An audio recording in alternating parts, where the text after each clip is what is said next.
Dude, is this guy an idiot? Yes. Dude, is this guy an idiot? Yes. Dude, is this guy an idiot? Yes, they're both idiots. I am not a particular fan of these niggas. I like this guy. He's pretty cool. Let's talk about our boy Xavier Woods for a second. Xavier Woods has never won a singles title in his career. Here's a list of people that have more singles title reigns than Xavier Woods. The basketball player Enes Kanter. Kane. No, not Big Red Monster Kane. Washed up old mayor of Knox County, Tennessee version of Kane. Famous DJ Marshmello. I am not lying when I say these guys have more recognized singles WWE Championship reigns than Xavier Woods does. Here's a list of people that have the same amount of title reigns as Xavier Woods. Number 1, literally me. I have the same amount of title reigns as this bum. Number 2, literally you. You have the same amount of title reigns as that bum. Let's talk about Kofi Kingston. Kofi Kingston is a future Hall of Famer. He has had some legendary moments in his career, like the time that Randy Orton dropped him on his ass and called him stupid, or the time that Brock Lesnar beat him for his title in the span of 10 seconds. Now I know what you guys are thinking. Toby, why are you slandering these guys so much? Well, it's because of the segment that just happened on Monday. So I'm still really mad at these dudes. And the fact that I still am just proves one thing. This might just be the greatest segment of all time. Now, I know exactly what you guys are gonna say. Man, it was good, but the greatest of all time? It's kind of crazy, man. I have been watching WWE for 62 years. What, you think it's the greatest because they're black? Now, I'm a person that actually hates recency bias and I actually love tradition. I'm fully aware that it takes time for something to really be considered the greatest. But even while comparing this to some of the greatest segments ever, from the Shield's betrayal, the Festival of Friendship, the Court of Sammy, Shawn Michaels kicking Morty, some of the greatest debuts of all time, I still think this is the best. Now, before you eat my ass up in the comments for this opinion, how about this firstly? Let me present my case for this because I believe that by the end of this video, you'll either see where I'm coming from or you'll wholeheartedly agree with me. And if you don't agree with me by then you're free to abuse me in the comments. And by the comments, I mean my Instagram DMs. And by my Instagram, I mean my @ is TrueKofi. Or alternatively, you could go to my burner, which is Austin Creed Wins. I'm going to be rating this segment off of 3 factors to show why it is better than every single segment. Number 1 is unpredictability. Number 2 is motive. And number 3 is aftermath. But before we get into that, I think it's fair to at least acknowledge how we got here. I am proud to say that I was there to watch the entire New Day run from start to finish. Now, before the New Day, despite the fact that Kofi Kingston was a multiple-time champion, he was really struggling to find himself. I mean, look, the guy thought he was Jamaican for sake. Biggie was another man with imposter syndrome because despite the fact that this man was absolutely massive, he could barely establish himself as an actual force in the WWE. Honestly, growing up at that time, he was most known for being Dolph Ziggler's bodyguard and slapping AJ Lee in the titty. Now, Xavier Woods was kind of just a guy that could talk well, but he wasn't anything special. 10 years later, this guy still ain't special. I mean, come on, dude, look. This guy's accolades are a YouTube channel and no single title reigns. This dude is basically me! Okay, I'm gonna stop slandering Woods. I'm still mad about Monday. Anyways, let's carry on. Yeah, in 2013, these guys were just bums. That was before they decided to join forces and become the New Day. And they were an absolute hit from the go. And I have Rihanna in my bed right now. Okay, one of those 2 statements was a lie. Yeah, the New Day sucked. Like, they were ass when they first debuted. But it's not their fault. Their gimmick at the time, dude, it was just straight up racist. But what do you expect, man? This was like, what, 2014? This was Vince at his absolute peak racist, dementia-ridden old man status. Like, bro, imagine if he was still booking people today. Kairi Sane and Io Sky would be masseuses that give wrestlers happy endings. Yeah, because of Vince's 6-year-old humor, there was only one of 3 gimmicks the New Day were gonna be. They were either gonna be gangbangers, they were either gonna be African tribesmen, or they were gonna be weird church youth pastors. And that is what Vince eventually landed on. Like, bro, they were never going to get over with this gimmick. And that's why everybody was constantly abusing them, saying that New Day sucks. I was there, man. The hate they got was insane. It was kind of reminiscent of how Roman was trying to be positive, but people just hated his guts. Like, nigga, get off the stage. They were like that. Overly positive, but people hated their guts. But all they had to do was just tweak it ever so slightly for it to strike gold. Instead of being these churchy, overly positive guys, they ditched the whole church thing. They kept the positivity thing, but they did it in a way where they were overly positive assholes. Like they were simultaneously preaching about positivity while roasting and beating the crap out of everybody. These guys would look you dead in the face and say, "Don't you dare be sour," while you have blood running out of your mouth. Because they just did that stupid unicorn stomp on you. It's kind of like Joker, in which Joker makes jokes, he's happy, he's carefree, right before he absolutely tears you apart. The New Day were definitely not calculated or evil or meticulous. They were basically like the Ginyu Force in Dragon Ball Z. Like all they want to do is just make each other laugh in your expense while acting completely goofy. What made them really stand out is that everybody on the main roster at this time had the worst scripted promos ever. Little suck-up, sellout, succotash, son! Yeah, the scriptwriters were really bad at the time, so everybody looked bad on the mic. But the appeal to the New Day is that it felt like the New Day never ever had a script. They would make references to video games, TV shows, pop culture, things that were completely relevant around that time. And knowing how WWE was so out of the loop back in the day, especially Vince, it was so obvious that everything the New Day said was from their own mind. For me, man, most entertaining tag team ever next to DX. This is why the New Day went on to have the longest reigning tag team title reign at the time, and also like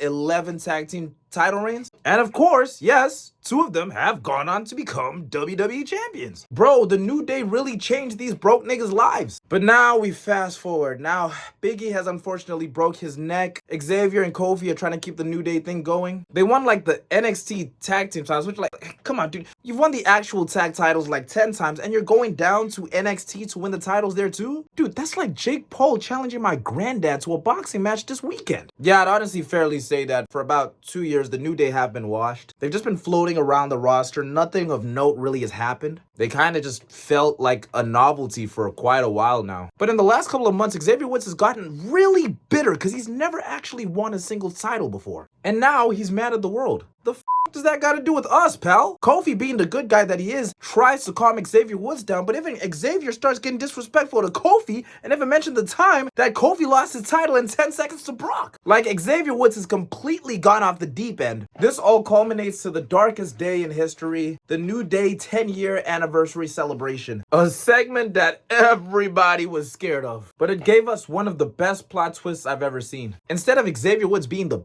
that we always knew he was, getting mad at everybody like he has for the last couple of months, it turns out instead of betraying Kofi, he actually got Kofi on his side, and they both now unanimously agreed that the reason that they themselves have both been washed is because of their friend who has been injured with a broken freaking neck. Evil.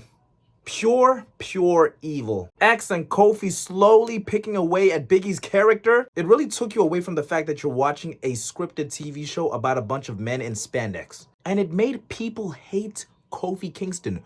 Do you know how impressive that is? All right, now that that's all out the way, let me make my case for why this is the best segment ever. Let's go back to our 3 factors. Number 1, unpredictability. Now look, I know there's going to be a bunch of wizards and Nostradamuses and time travelers that are going to be in the comment section saying, "Oh, I actually saw this coming." Look, this is what the general public thought was going to happen. They thought Xavier Woods, being the bitch that he is, he was going to turn on Kofi, he was going to turn on Big E. Some people thought maybe Kofi was going to turn on Xavier. Well, both of these dudes bickering for months and then suddenly deciding, wait a minute, it's not our fault. It's our injured friend's fault. Nobody saw that coming, and that's why I am edging it above a lot of segments. Some of the greatest segments of all time, albeit great, were remarkably predictable. Kevin Owens turning on Chris Jericho was absolutely amazing. But yeah, we saw it coming. Evolution imploding. Look, dude, these guys are all assholes. We knew it wasn't gonna last. Even a handful of amazing debuts have been spoiled by dirt sheets. The unpredictability of this segment to the point where it almost feels like WWE is saying, hey, stop trying to guess what we're gonna do next. Well played, Trips. Well played. But you see, there definitely have been very unpredictable segments besides this one. The Shield betrayal, unpredictable. Judgment Day turning on Edge, very unpredictable. See, unpredictable is good, but a very effective heel turn is all about the next segment I'm going to talk about. Number 2, motive. Now, for a lot of heel turns, the motive is usually for a few reasons. Now, a babyface might turn heel so they can get an opportunity. Seth Rollins betrayed his brothers so he could get the WWE Championship. People turn heel to prove a point. The Judgment Day literally betrayed Edge so they could show everybody that, yeah, we really mean business. People might become heels because they feel like somebody nobody is dragging them down like how Batista felt with Rey Mysterio. What made this heel turn so effective and so evil is that, simply put,